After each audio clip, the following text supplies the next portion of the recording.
for we're in for a treat tonight. Dr. Melody Green, I'm just going to go ahead and say it. She is internationally recognized as an expert in C.S. Lewis, Tolkien, Chesterton, etc. In fact, she is on her way, I think, to Romania next week to speak at a conference. She was there last year as well. Apparently, That Hideous Strength has turned 80 this year. This is the third volume of Lewis's trilogy, the Space Trilogy. Although I don't know if you're aware, an unpublished fourth volume was discovered last week. I am totally making that up. That's not true at all. Just to get your attention heightened. There was an unpublished fourth volume discovered, but it wasn't finished. It wasn't finished. See, so I'm not surprised. So that'll be a lecture for next spring or something. So please join me in welcoming Dr. Green.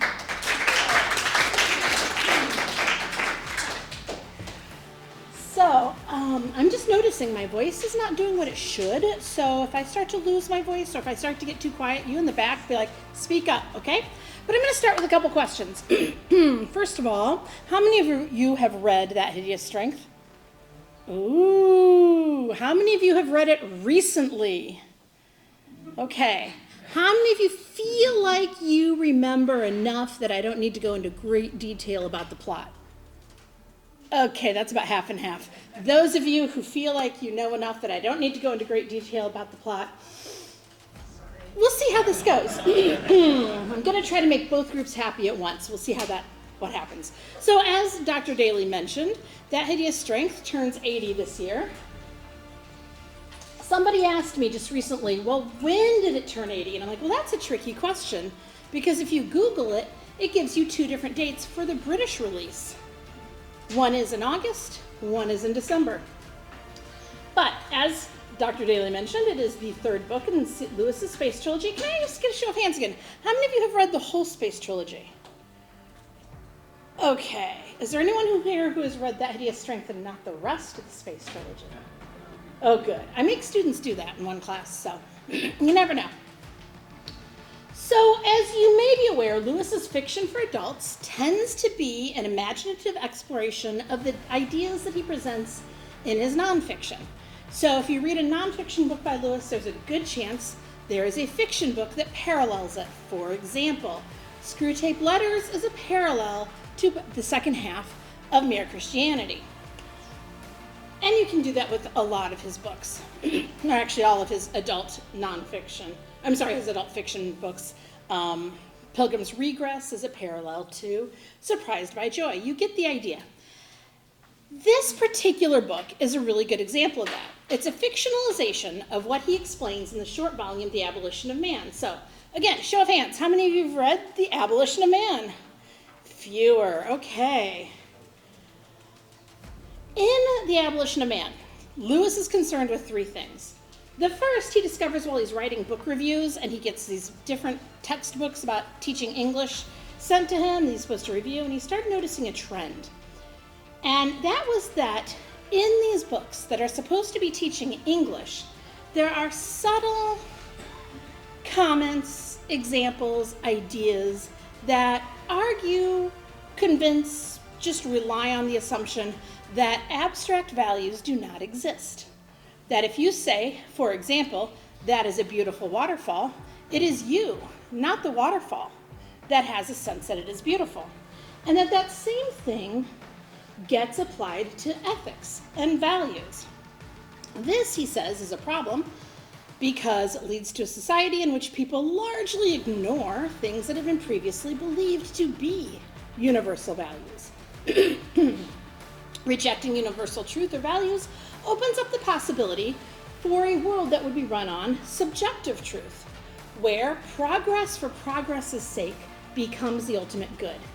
This, in turn, provides space for a society in which a select group of people, he calls them masters in both The Abolition of Man and That Hideous Strength at one point, a select group of people will rule over everyone else through science and technology. If this were to happen, it ultimately, Lewis argues, could lead to the end of humanity as we know it. So, the abolition of man was first presented as a series of guest lectures at a college in February 1943, and it was published as one volume at the end of that year. Each lecture is a different chapter. It's a quick read, or at least it's a short book. During that same year, Lewis mentions in letters to friends that he's working on a novel, and he even talks about things like, hey, I've got this idea from this play a friend of mine tried to write with me years ago about people who are trying to keep a head alive even though it's been removed from the person. He also writes in another letter about how I'm working on this novel where I need to learn about the mating habits of bears. Same novel. And this book, he also mentions in a few different places, is interacting with other writers. This book he's working on. And that's not uncommon, because not only does Lewis's nonfiction reflect his fiction reflect his nonfiction, but they also often are interacting, especially the space trilogy, with other writers.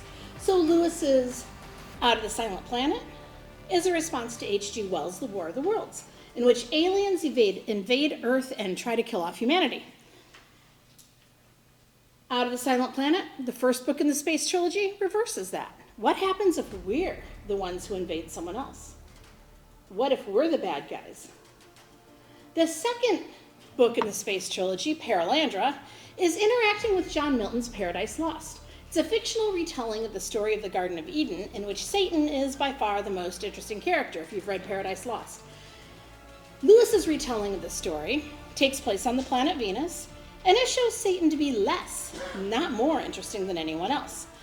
And it was written at the same time he's also writing an academic study of Paradise Lost called, creatively enough, A Preface to Paradise Lost. That Hideous Strength is both an exploration of the ideas presented in The Abolition of Man and what they might look like in action, and it's also a response to Aldous Huxley's Brave New World. How many of you read Brave New World? I'm sorry. Oh, did I say that out loud? Whoops. Lewis mentions in another letter that year, that he finished That Hideous Strength on Christmas Eve 1943, which is also mentioned in the intro. Now, 1943 is an important year, thinking about the book in the context of when it was written, because of where it fits in the history of, well, I'm going to say the world. So let's talk about that history. Remember, Germany invaded Poland in 1939. England declares war on Germany the next day. The Blitz, that is, the heavy bombing of London that killed tens of thousands of civilians in London, occurred between September 7th, 1940 and May 11th, 1941. December 17th, 1942, just 2 months before the Abolition of Man lectures are given, newspapers in England and the United States, for the first time, published the announcement of the atrocities that were happening in concentration camps in Germany, just a few days before Christmas. They had no idea the extent of these atrocities, but they knew they were horrible. They didn't know how bad they were until 1945. The world was at war when Lewis was writing this book, and for the first time, technology was being used to systematically destroy civilians in large numbers. That Hideous Strength is also interacting with this. We're going to take this a step further. Germany surrendered unconditionally May 8, 1945.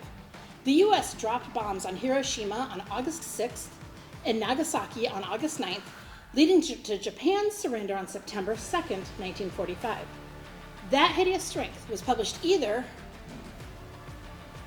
immediately after the bombing of Hiroshima and Nagasaki, or just a couple months later, depending which publication date you're looking at. As I said, very strangely, it's been given two different ones, both for the English edition. In the time after the war, so this book comes out in a time that's really important, especially for the ideas that it is exploring. In that time after the war, when rationing was still happening, large parts of London are being rebuilt, Families all over the country were trying to put the pieces of their lives back together and figure out what is their new normal, while also learning more and more about the atrocities that had happened in Europe. The book That Hideous Strength came out.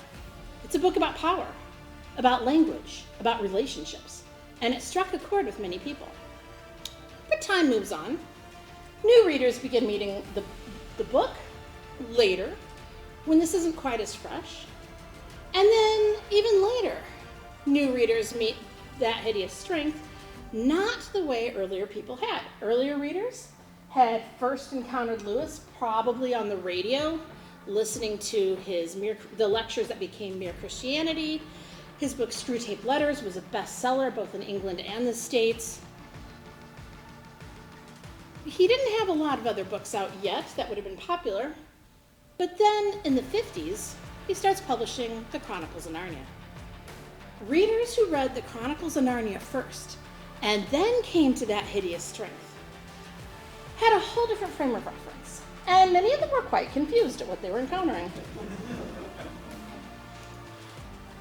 Coming at this book from that angle, many readers have been unpleasantly surprised, leading to various reviewers over the years calling it that hideous book.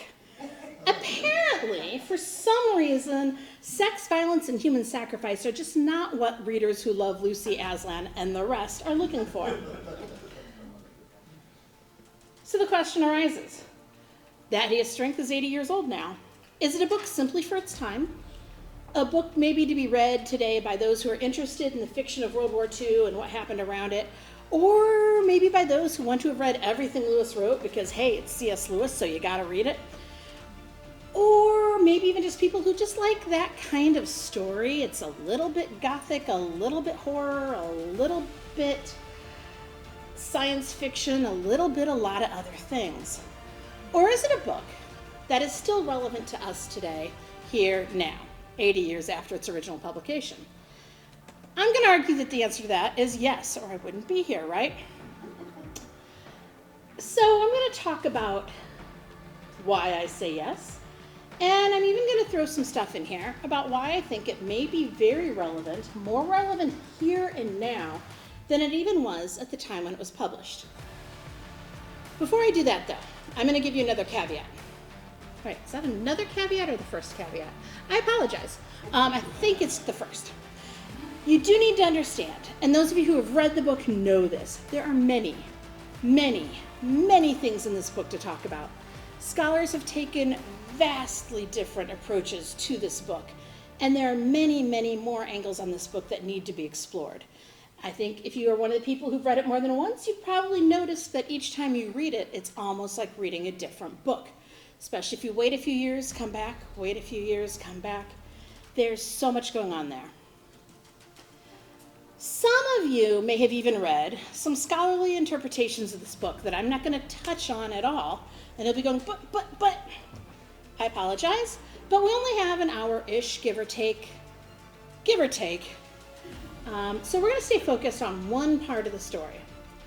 And I'm also going to add, because I see a couple of you out here, those of you who've taken my C.S. Lewis overview class, this is not an ad for the class, but hey, if you haven't taken it, may notice, if you remember anything about what we did with That Hideous Strength in that class, you may notice what I'm doing tonight has nothing in common with that.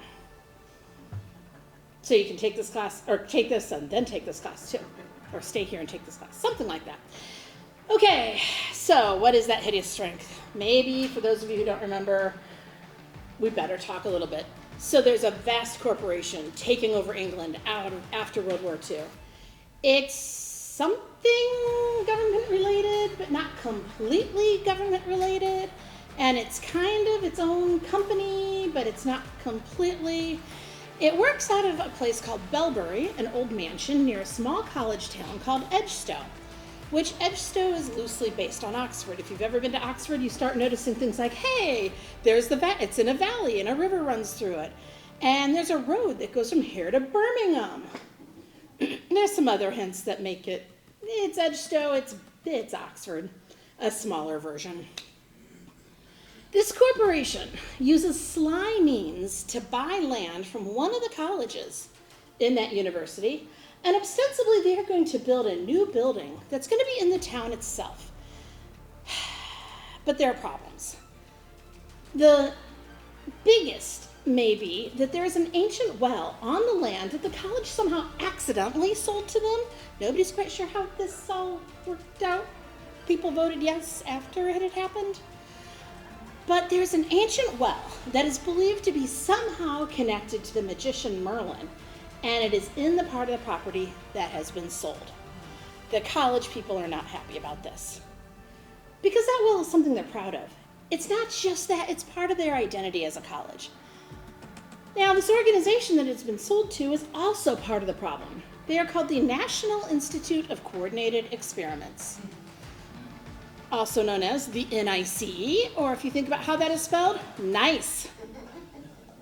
So one of the main characters in the book, Mark, he's invited near the beginning to be part of the NICE. He was a professor at the college.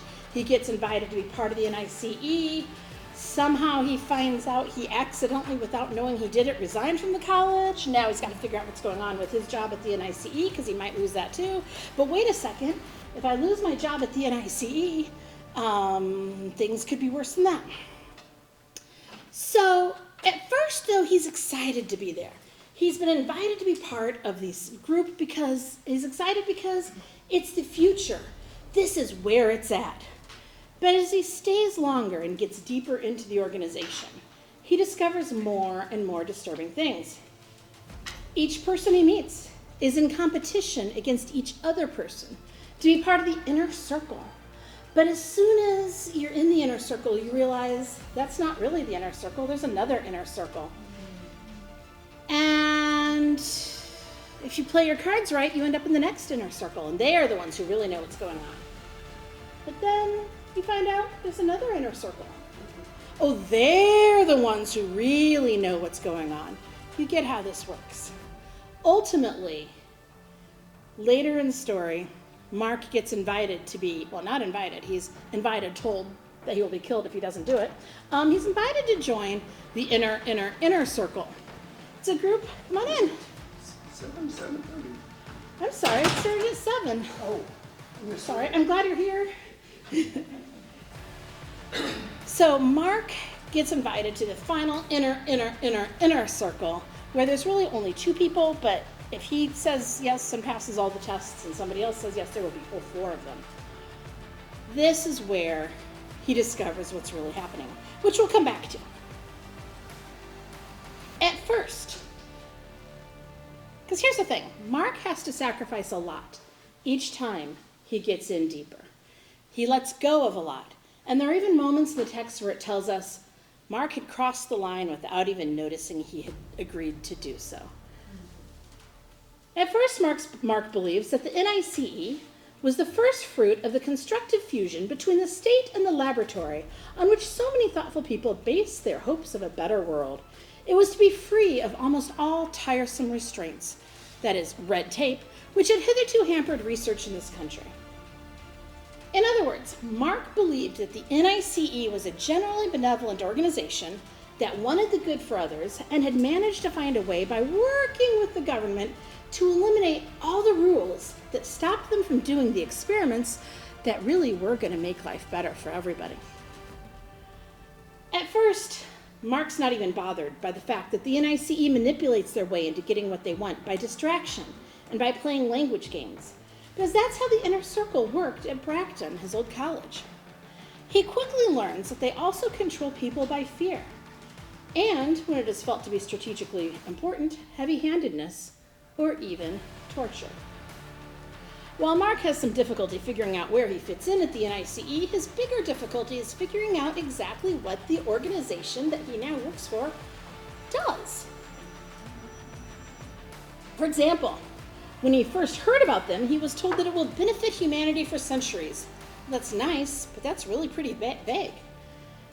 When Lord Feverstone, who manages to convince the college that it needed to sell the land in the first place, except that it had already been sold, when he is asked specifically what does the NICE do, he responds, "It is the first attempt to take applied science seriously from the national point of view." Notice, nobody's saying what they actually do. He adds that the NICE marks the beginning of a new era, the really scientific era.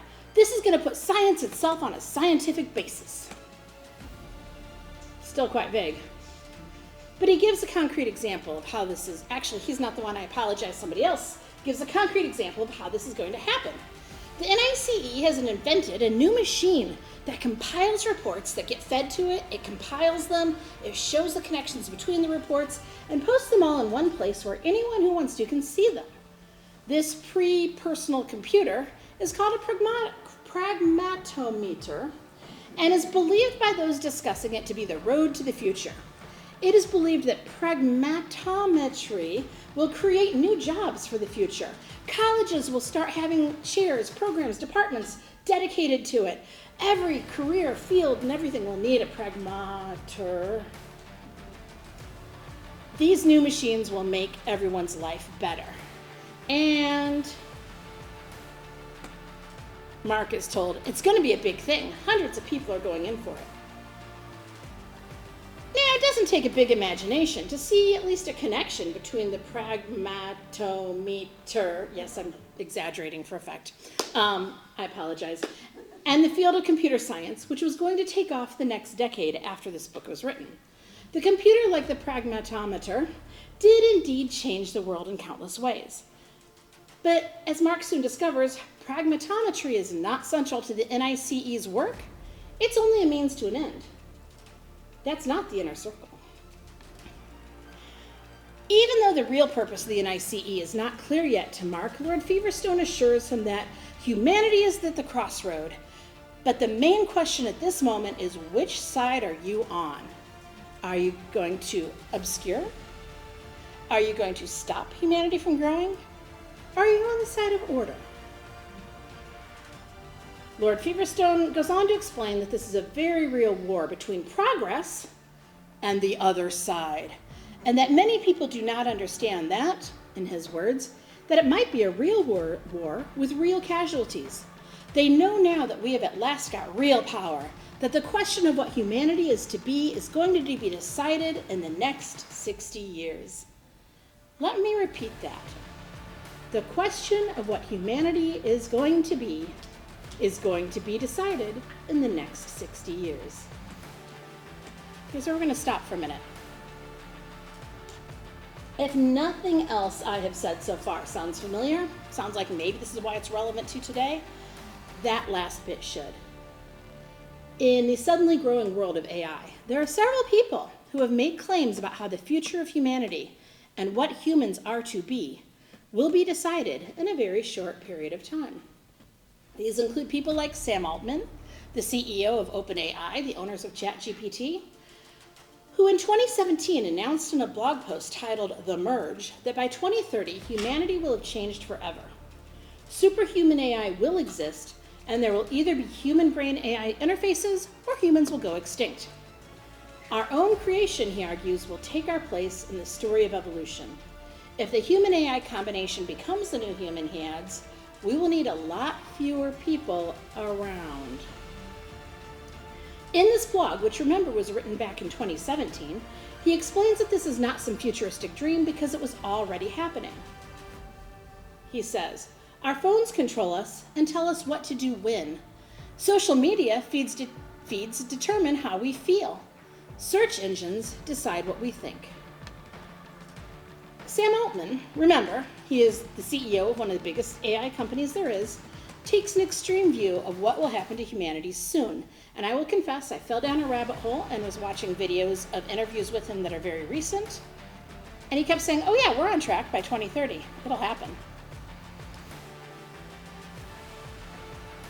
He is certainly not the only one who believes that a huge change is coming for humanity as a whole. Ray Kurzweil, the computer scientist who coined the term the singularity, agrees.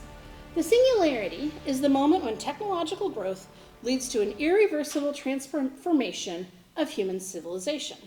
Now, Kurzweil believes it will happen when artificial intelligence outgrows human intelligence, that artificial intelligence will reach a point where it changes and grows at a pace that humans cannot keep up with. But where Altman sees that as a threat, Kurzweil looks forward to it. because he believes that it is a time when some people, that is, the scientists who are worthy, will be able to extend their lifespan indefinitely by having their consciousnesses uploaded to a computer. He has made it clear that he believes he will be one of these people whose consciousnesses are uploaded if only he can live that long. He is 77 this year. A third person whose beliefs are going to be added to this conversation is Peter Thiel. I've also, in some of the videos I watched, it's Peter Thiel, some say Peter Thiel, so if you know who he is and have a strong preference for one or the other, I apologize if it's not the one I'm choosing. Peter Thiel, co-founder of PayPal, you guys heard of PayPal, and a company called Palantir, a tech company used by the US government for spying as well as like the Ukrainian and the Israeli armies. They locate people by tracking cell phones using Palantir. That's not like secret knowledge. It's on their own websites. It's in all kinds of interviews with them. While Thiel calls himself a Christian, the other two do not, that I've mentioned. He calls himself a Christian. In a 2015 article in Inc. magazine, he argues that death is something that should simply not be accepted. Instead, we need to conquer it. Technology, he believes, is the way to conquer death. At least, the way for him to be able to conquer his own death. He has since said in multiple places, and if you want to have that trip down YouTube, it's fascinating. Don't do it too late at night. He has since said in multiple places that he wants to live forever, and he backs companies that are developing technologies that can make this happen. When humans with enough money can choose not to die, he argues, it will be a very different humanity than what we know now. And once the singularity happens, we will be able to make this happen. Now, he calls himself a Christian. He believes in eternal life, but he believes in eternal life here on Earth. After Feverstone tells Mark, back to That Hideous Strength, now that I've depressed all of you guys, after Feverstone tells Mark what humanity is going to be decided in the next 60 years, Mark explains that he believes that the preservation of the human race, that's a pretty rock bottom obligation. He's now in the inner circle, right? Feverstone disagrees, saying, well, it's a little fantastic to base one's actions on a supposed concern for what's going to happen millions of years hence. Feverstone does not outright reject the idea that the preservation of the human race is something important, but he does imply that it is not the most important thing. In saying this, he's foreshadowing Peter Thiel's 2025 interview with New York Times columnist Rouse Douthat. Douthat asks Thiel if he believes that humanity should endure. Simple question. Do you believe humanity should endure? His initial response is, the guy interviewing him did not like that initial response for what may be to you obvious reasons. So he pushes, and eventually Thiel comes around to saying yes, but there's caveats. Feverstone has that same idea. That, humanity may survive, parts of it, but, well, we'll find out. Feverstone explains to Mark that man has got to take charge of man. That means that some men have got to take charge of the rest. You and I want to be the people to do the taking charge. It quickly becomes clear that Feverstone believes that scientists have earned the right to make the decisions about the lives of everyone else. This includes whether or not prisoners are allowed to go home once their sentence is up, which people can be chosen for experimentation, and even who lives and who dies. This echoes, of course, what we know about Hitler's Germany, but it also reflects what some recent tech guys have what Thiel is quoted as saying in a July 2025 article titled, "Peter Thiel, the libertarian billionaire waging war on government." Thiel is quoted in this article as saying that he does not believe that democracy and freedom are compatible, and that he believes that tech corporations, instead of governments, should be controlling people's lives. Feverstone's image of a better world goes on as he describes what he believes will happen when the NICE is really in charge. What is Feverstone looking forward to? Sterilization of the unfit, the liquidation of backward races, selective breeding, We'll get on to biochemical conditioning in the end, and then direct manipulation of the brain. That's the real thing at last, a new type of man. And it's people like you who've got to begin to make him. Now, you may be aware that Elon Musk has a company that right now is creating a chip that's going to be implanted in people's brains to help them think. That is the direct manipulation of the brain. A new type of man. As Mark gets drawn in deeper, he meets people such as Philostrato. So Mark reaches a point where he's realizing that Feverstone isn't really in the inner ring. Philostrato seems to be. He seems to know things that Feverstone doesn't. Philostrato argues that it is nothing less than the existence of the human race that depends on our work. Now wait, that seems to disagree with Feverstone, right? Or does it? Does he say that the continued existence? It is nothing less than the existence of the human race that depends on our work. Mark takes it to mean the continued existence, but that could have a darker meaning. Later, Philostrato explains more directly to him that eventually a select few people will rule over everyone else, a select few people, select few scientists, select few people who understand technology who will be able to live on after their bodies have been disposed with. They will be kept alive, he assures Mark, by the latest technology. Another person he talks to, when he's now in this inner circle, is a person they call the Fairy. The Fairy is actually the head of the NICE police. Oh, by the way, at one point, Lewis calls this story a fairy tale. There's a fairy in it. She is the head of the police. And the NICE have their own police they're not responsible to government police. They're not responsible to anyone. The NICE police threaten and torture people. They don't care if people are innocent or guilty. And the Fairy argues that one of the best parts of the NICE is that it's backing the crusade against red tape. What does she want to see happen? She wants prisoners to be handed over to her when their sentence is done for a little bit of remediation. Oh, she has a long conversation with Mark about language. That you see, if you call it punishment, people look at it one way and say there's a limit. But if you call the same thing remediation, you can do as much of it as you want. Another person Mark meets in this circle is a person named Reverend Strake. He's rather shocked that a person with the title Reverend would be in this circle. But he discovers pretty quickly that while Strake uses the language of Christianity, he does not believe in heaven, hell, or everlasting life. That is, again, except for the chosen few inside the NICE who will live forever because science has figured out how to make it happen. It is an eternal life here on earth, a life that will somehow be removed from all that is biological. Strake at one point even says the resurrection of Jesus is the metaphor for the reality we are going to bring about. This eternal, technologically enhanced life is going to take place on earth and is described by Strake as the real resurrection. Does it sound familiar? Does it sound like something else I mentioned a little bit ago, more recent?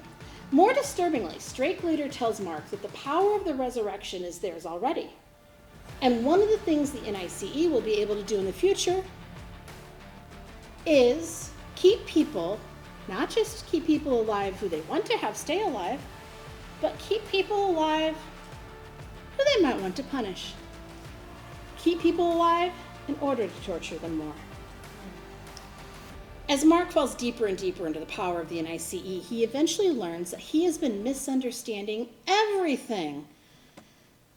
He has aligned himself with a group of people who do not care in the least about his own career or well-being. In fact, as he gets farther in, the ever-narrowing circles, he realizes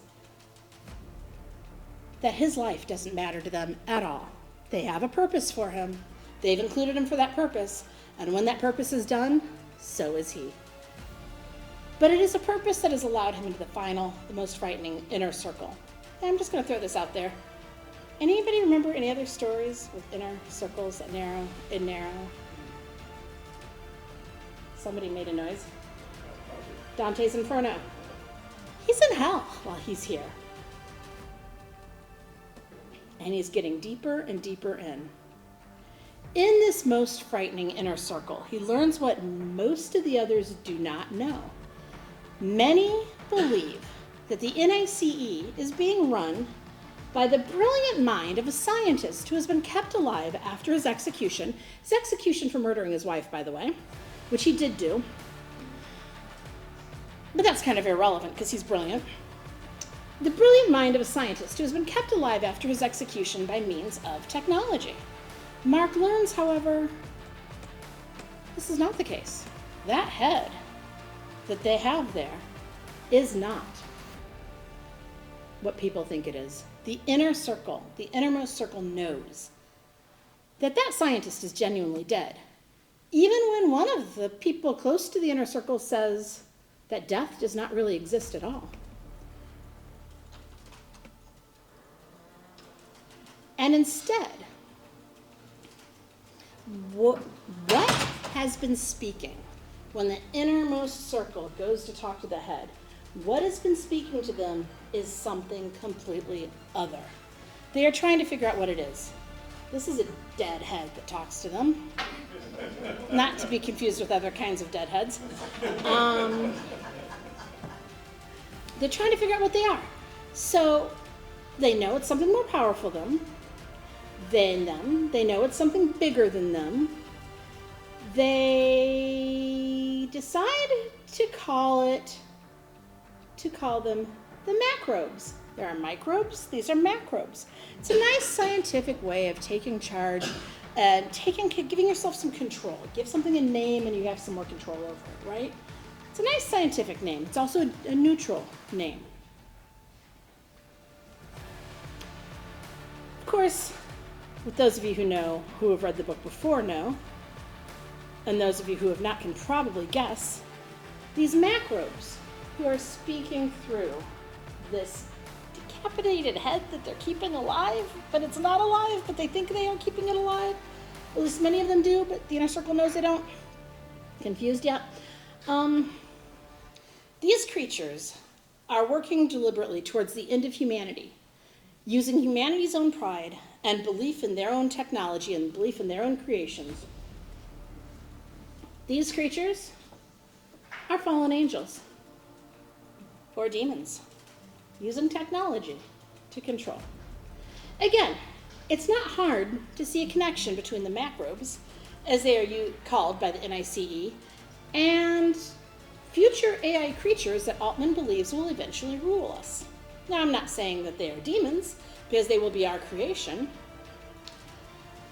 unless, as Altman points out, we, like some in the NICE are attempting to do, can figure out how to integrate their lives, their intelligences, with ours.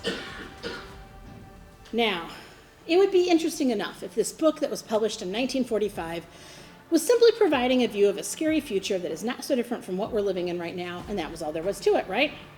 That's interesting. We're all happy now, right? Great.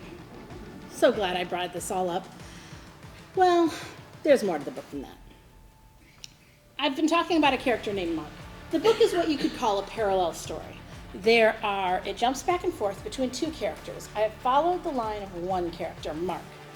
But every so often, the story pops over to another character and follows that character's adventures for a while, then jumps back to Mark. That is Mark's wife, Jane. Jane has her own adventures with a completely different group. And while the NICE is a place that people must be invited into, and they have to manipulate their way to the top, Jane finds herself in a completely different group.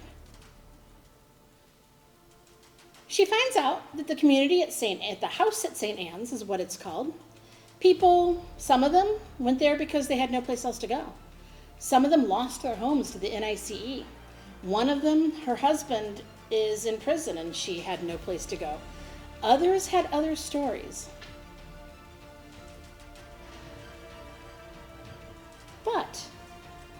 On the surface level, the two communities, the people who are gathered at the house at St. Anne's, by the way, anybody know who St. Anne is?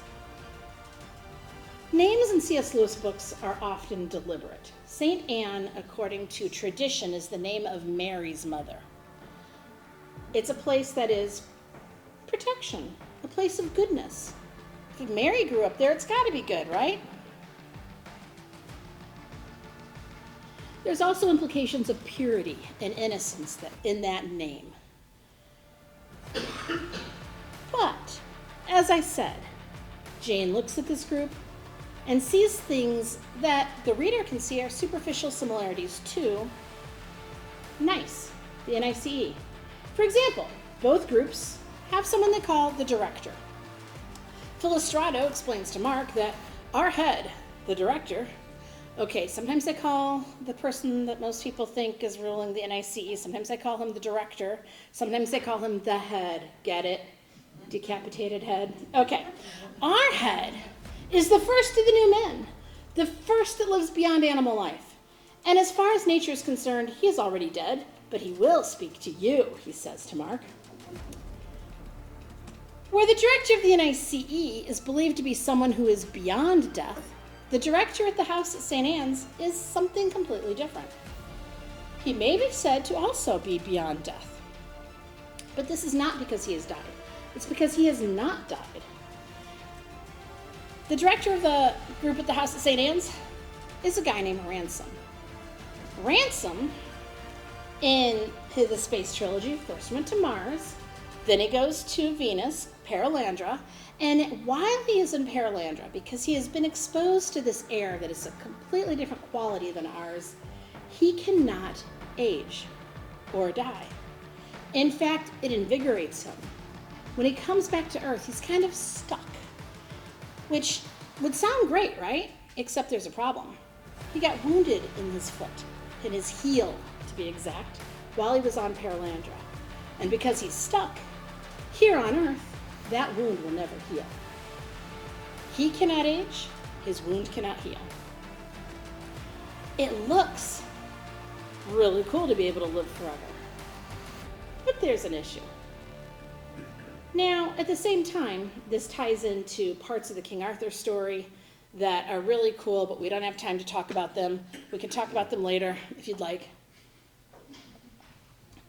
But where the head of the NICE is old and withered and gross and dead, he, Ransom, is more alive than everyone else around him. He is radiant and strong, except for the fact that he's in pain a lot of the time. Now, there are two reasons why many scholars have seen this director, Ransom, as a Christ figure. The first is this wound in his foot. It seems to echo Genesis 3:16, right? He shall strike his heel. The curse that the snake is given, the snake will strike the heel of the descendant of Eve, but he will crush the snake's head. Seems to be echoing Genesis 3:15. The other reason people see him as a Christ figure is that his name itself, Ransom. His name is Elwyn Ransom. And we find out in the first book, which Elwyn means of the elves. In the second book, there's even a conversation that happens. It is not for nothing that your name is Ransom, he is told when he is on Paralandra. But I will say that he is a Christ figure, but he is not the Christ figure in the same way that Aslan is, because he does reflect Christ in a unique way. The same way that every one of us who belongs to Christ should reflect him in the way that he made us. But Ransom serves Christ and talks about him using a different name, which has confused some readers. He does not usually talk about Christ. He calls him Maleldil, because that's what he first heard him called on the planet Mars, and did not know that these people were talking about the same God that they talked about in religion back at home. That is how he came to know him, who says Maleldil. So he still calls him Maleldil. Now, there are other similarities between the NICE and the house at St. Anne's that at the surface level look similar. Both groups were god of a large country house. Both groups at least claim that they want to make a difference in the world. But the similarities in there. The NIC is based on fear and hierarchy, while the community that Jane's find is formed around the idea of democracy. They talk about it. In fact, she struggles at first to understand why Ivy Maggs is somebody she used to pay to clean her house. So why is Ivy on the same level as everybody else? Why is she invited to all the meetings everybody else is invited to? Why does she get to have the same input? Because everyone here is the same. There are no servants because everybody takes turns doing all of the jobs. Whether it's the garden, whether it's the dishes, whether it's cooking, whether it's anything else, cleaning. Everybody serves everyone else at all times in this house. Now, there are a few exceptions, such as some of the jobs that a character named McPhee takes on regarding the animals. Everybody here has the ability to speak up when or where they like about what they think. They're not interested in impressing each other. That's what the NICE does. They deliberately try to impress each other.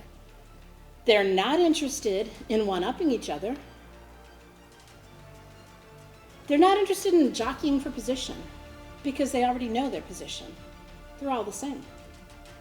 And because of this, they can enjoy each other in ways that the community Mark finds himself in simply cannot. And it's here at the house at St. Anne's. Whoops, I hit the wrong button, just a moment. Here at the house at St. Anne's is where Lewis paints a picture of hope that stands against the despair inherent in the NICE. And there are many ways this hope is developed. The first one, as I've mentioned vaguely, is that Jane notices right away that people here engage in the things they genuinely enjoy. It sounds pretty obvious, right? You should engage in things you genuinely enjoy. Mark doesn't understand that. Mark lives a life where what he enjoys has nothing to do with anything he does because he's too busy trying to prove himself, trying to drink the right drinks with the right people at the right time to get in the next circle.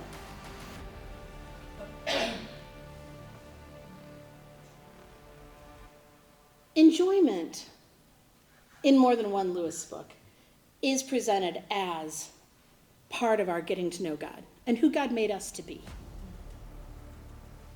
Screwtape Letters has a whole passage about it as well that's really well worth reading, but that's an aside.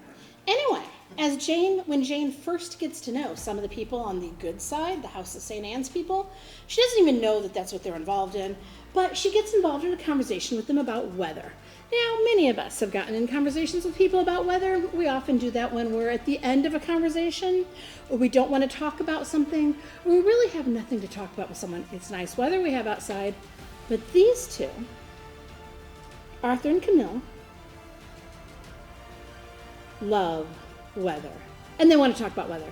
They talk about puddles, and they talk about stomping in puddles. They talk about rain, and they talk about fog. They enjoy weather. And then when she finally does begin her stay at this house that she discovers they're staying at too, her first day there, she's told to stay in bed all day. And she lounges in bed reading books that she actually enjoys. This helps fight the darkness in its own way. But this is not what's going to defeat the enemy.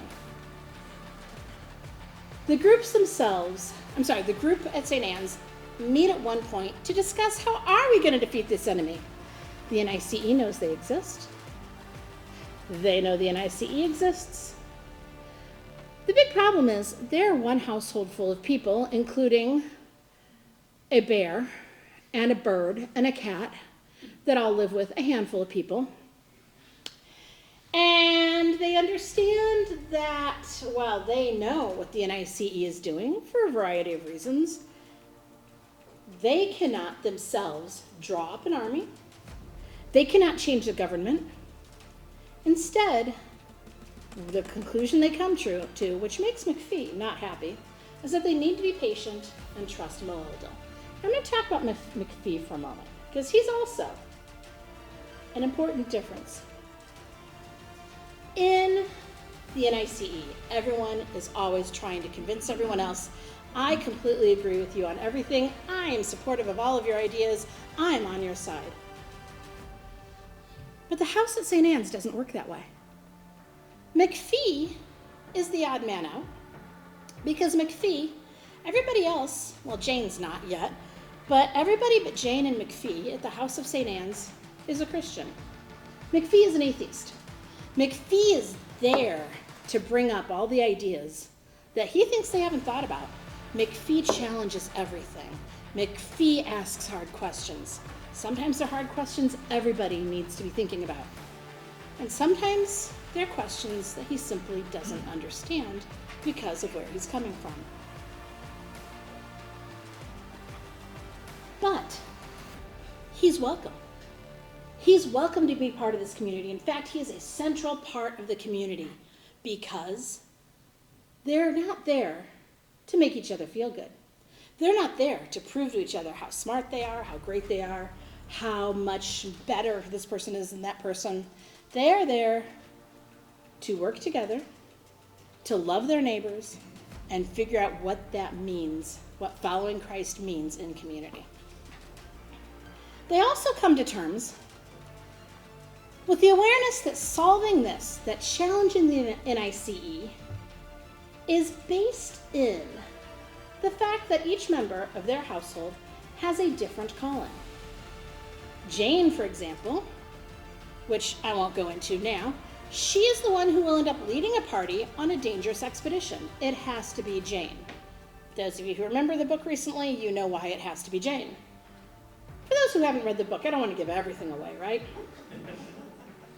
Professor Dimble protects Jane and the others, but he is also the historian who understands and explains things that others do not, and the list goes on. McPhee is the one who's kind of keeping everything together here in ways that not everybody else thinks about, like, hey, how much money did we spend on that? And the list goes on, including somebody who joins them, the last person who joins them, Merlin. Remember Merlin, the guy who was in that well, or that well was associated with him? Well, it turns out that the NICE really wanted to get their hands on Merlin, who legend said was asleep under that well and had been there for 1,500 years sleeping, waiting till the time for him to come back. What nobody on either side had guessed was that when Merlin came back, he was going to be on the side of the Christians. There's a lot about Roman Christianity in Britain at that time that Merlin would have been if there was a Merlin, which is also well worth reading. Another reason the book is well worth reading. That's fascinating stuff. But Merlin, it turns out, has a particularly unique calling because we all know Merlin was a magician, right? Years ago, he opened himself to things he should not have. And now even that is something Meldil can use to defeat the NICE. At the end of the story, however, McPhee, again, without giving too much away, the resident skeptic asks a pointed question. He says, they've defeated the NICE now, but he's confused. He says, I'd be greatly obliged if anyone would tell me what we have done, apart from feeding the pigs and raising some very decent vegetables. The director, Ransom, responds to him, you have done what was required of you. You have obeyed and waited. It will often happen like that. As one of the modern authors has told us, the altar must often be built in one place in order that the fire from heaven may descend somewhere else. In other words, the most important thing that any of these characters could do to stand up against the NIC was to wait, and then, when they knew the calling of Christ, to obey. Now, not everyone's job was easy. Not everyone's job was the same. And not everyone's job was even fair. But it worked because they were all obedient. So this leads to another point in defeating the NIC. Before Jane leads a group on what may well be a life-threatening mission, the director asks her a direct question. Do you place yourself in obedience to Meldil? Notice he does not ask if she believes in Meldil or if she will ask Meldil into her heart. Is she ready to obey him? "Sir," said Jane, "I know nothing of Meleldil, but I place myself in obedience to you." To contemporary American ears, this sounds slightly creepy. But the image that is invoked here is of a knight swearing fealty to a lord. Ransom answers, "It is enough for now. It is the courtesy of deep heaven, that when you mean well, he always takes you to have meant better than you knew. It will not be enough for always. He is very jealous. He will have you for no one but himself in the end. But for tonight, it is enough." While they're on this journey, Jane realizes that she and the others might die, which then leads her to think about the director's question. It's a little bit of a long passage, but I'm going to read the whole thing. Up till now, she had not thought of Meleldil.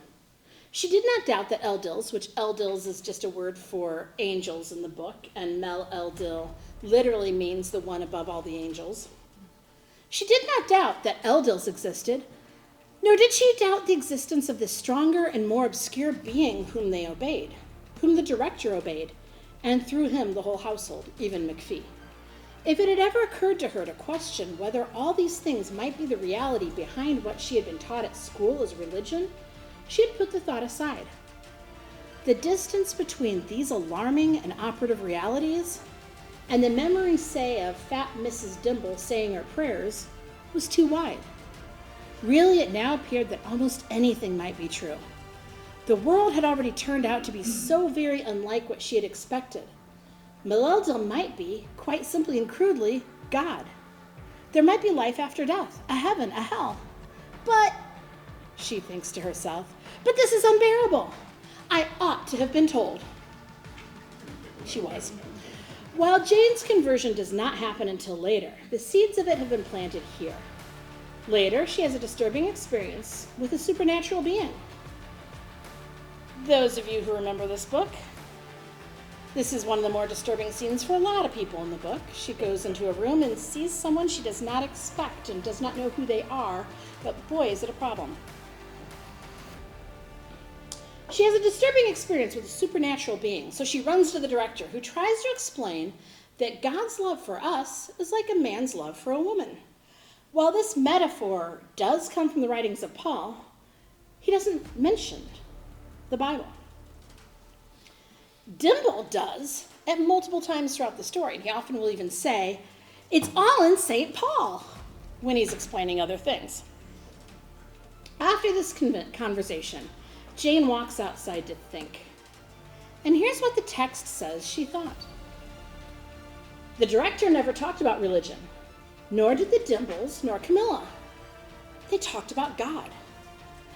They had no picture in their minds of some mist steaming upward, as she had had as a child, rather of strong, skillful hands thrust down to make and mend, and perhaps even to destroy. For one moment she had a ridiculous and scorching vision of a world in which God himself would never understand her, never take her with full seriousness. She has a vision of a world in which God will never understand her. She continues to walk and think, and then at one spot, in a corner near gooseberry bushes, everything changes.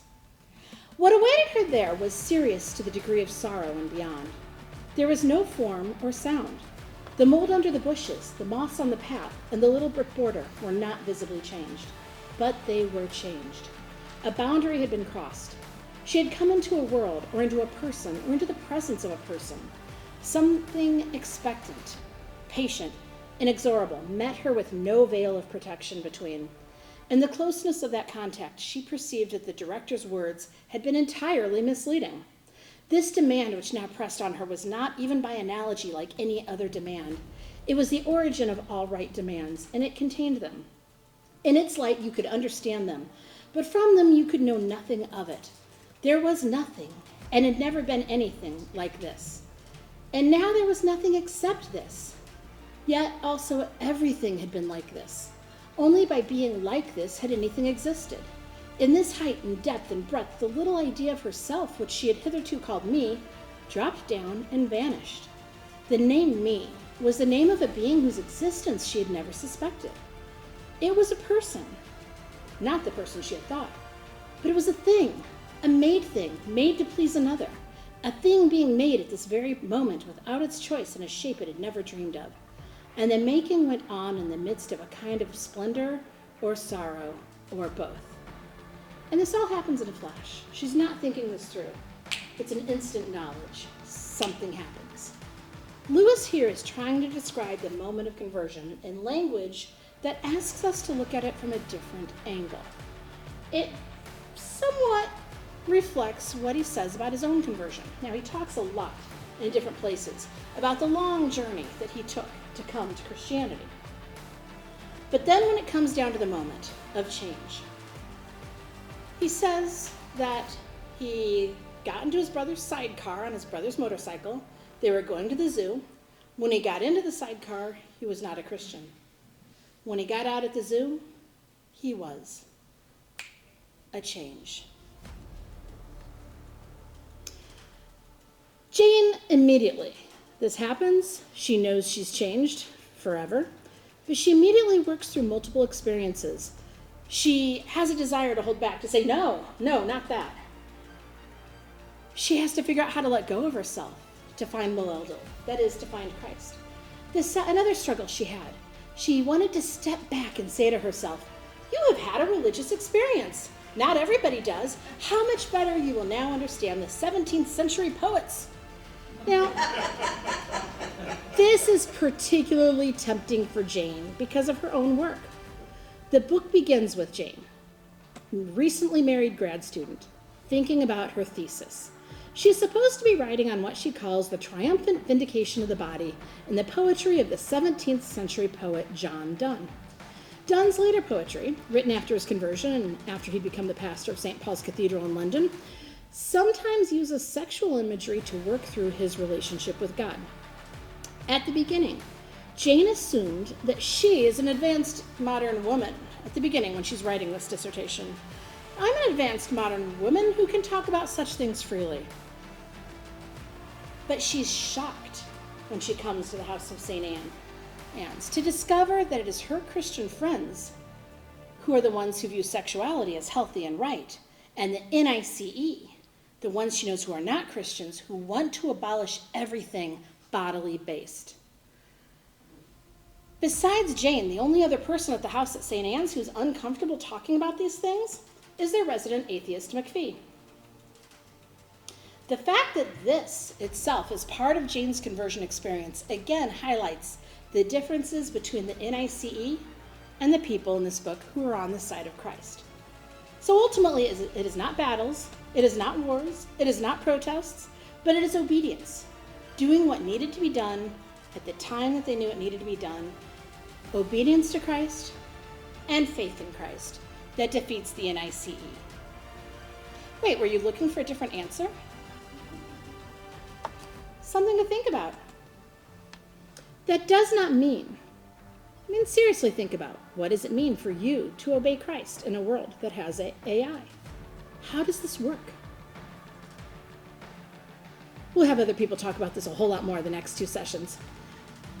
That does not mean, however, that in the book, That Hideous Strength, nothing exciting actually happens to end the NICE, but because there are people here who have not had the chance to read the book yet, I don't want to give too much away, and I'm going to ask you guys not to say, oh, I know, and give that away. But I will, however, give you a foreshadowing. The title of the book, That Hideous Strength, comes from a poem first published in 1554 called In Dialogue Betwixt Experience and En Courtier by Sir David Lindsay. Great title. Lewis wrote about this poem in his book, English Literature in the 16th Century Excluding Drama, another great title. The poem was a history of the world starting in the Garden of Eden. In this history, the Tower of Babel is described as that hideous strength. The Tower of Babel is that hideous strength. It has a shadow that's 6 miles long when the building is abandoned. In naming his book after this poem, Lewis is drawing a deliberate connection between the Tower of Babel story from Genesis 11, 4-9, and his novel. The reader who makes the connection from the title should be aware that somehow the Tower of Babel is connected to the resolution of the story, at least part of the resolution. Now again, what did I say? According to this book, is how they fight the NICE. It's by obedience, By patience, by waiting till God gives them clear directions. By patience, obedience, and trust. We often don't like those answers, right? So I tell you, the next 2 weeks you're going to hear a lot more about AI, and they may come up with better answers for you. But at this point, I'm done.